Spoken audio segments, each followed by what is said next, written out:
ओम श्री महालक्ष्मी नमः। जो भी भक्त मार्गशीर्ष मास के प्रत्येक गुरुवार को श्रद्धा भक्ति से माँ लक्ष्मी जी की पूजा करता है, उसके घर में धन, सौभाग्य और अन्न की कभी भी कमी नहीं रहती। इस बार 6 नवंबर गुरुवार से मार्गशीर्ष मास प्रारंभ हुआ है, जिसकी समाप्ति 4 दिसंबर गुरुवार को होगी। इस बार मार्गशीर्ष के महीने में यानी अध्ययन के महीने में कुल 5 गुरुवार पड़ रहे हैं, जिनमें आज दूसरा गुरुवार है। आज दिनांक 13 नवंबर है और आज हम जानेंगे माँ लक्ष्मी जी की संपूर्ण पूजा विधि और मंत्रों के बारे में। 13 नवंबर गुरुवार को ब्रह्म मुहूर्त का समय रहेगा। सुबह 5:07 से 5:55 तक सूर्योदय होगा। सुबह 6:43 पर और सूर्यास्त होगा शाम 5:38 पर। इस दिन अमृत काल शाम 5:21 से 7:01 तक रहेगा। अभिजीत मुहूर्त सुबह 11:49 से दोपहर 12:32 तक रहेगा।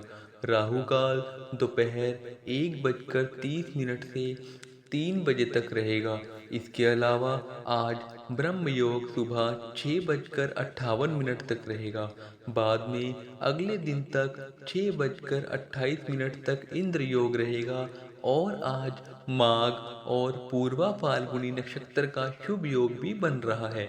माँ लक्ष्मी जी की प्रातःकाल पूजा का सबसे शुभ मुहूर्त रहेगा सुबह 5:23 से 6:42 तक और शाम की पूजा सूर्यास्त तक कर लेनी चाहिए। शाम को आप गोधूली मुहूर्त में भी पूजन कर सकते हैं। गोधूली मुहूर्त शाम 5:28 से 5:55 तक रहेगा।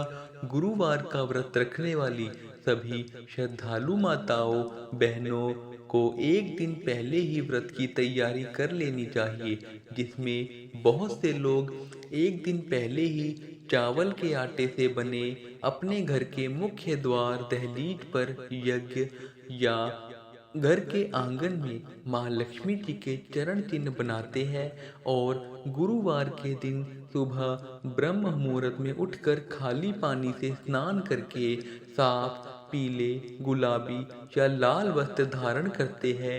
क्योंकि गुरुवार का दिन है, इसलिए इस दिन साबुन, शैम्पू आदि का इस्तेमाल करने से बचना चाहिए।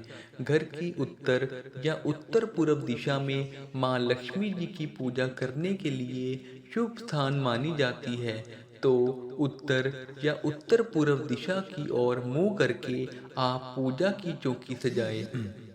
घर की उत्तर या उत्तर पूर्व दिशा में माँ लक्ष्मी जी की पूजा करने के लिए शुभ स्थान मानी जाती है, तो उत्तर या उत्तर पूर्व दिशा की ओर मुंह करके आप पूजा की चौकी सजाएं। उस पर पीला या लाल वस्त्र बिछाकर सबसे पहले अक्षत से अष्टदल कमल बनाएं। कलश की स्थापना करें।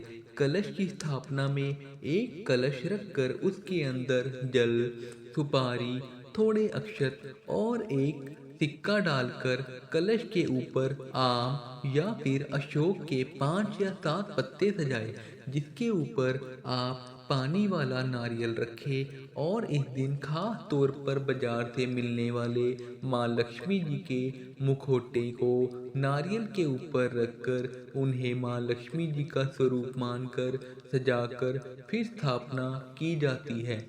अगर आप भी ऐसा करते हो तो आप माँ लक्ष्मी जी के मुखौटों को, जिसे आप अपने पिछले गुरुवार व्रत में भी प्रयोग किया है, उसी को आप वापस से पूजा में रखकर फिर उनको श्रृंगार की सामग्री और लाल चुनरी आदि से सजाए।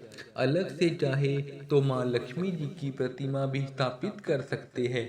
विघ्नहर्ता भगवान गणेश जी की स्थापना करें और भगवान विष्णु की भी स्थापना करें।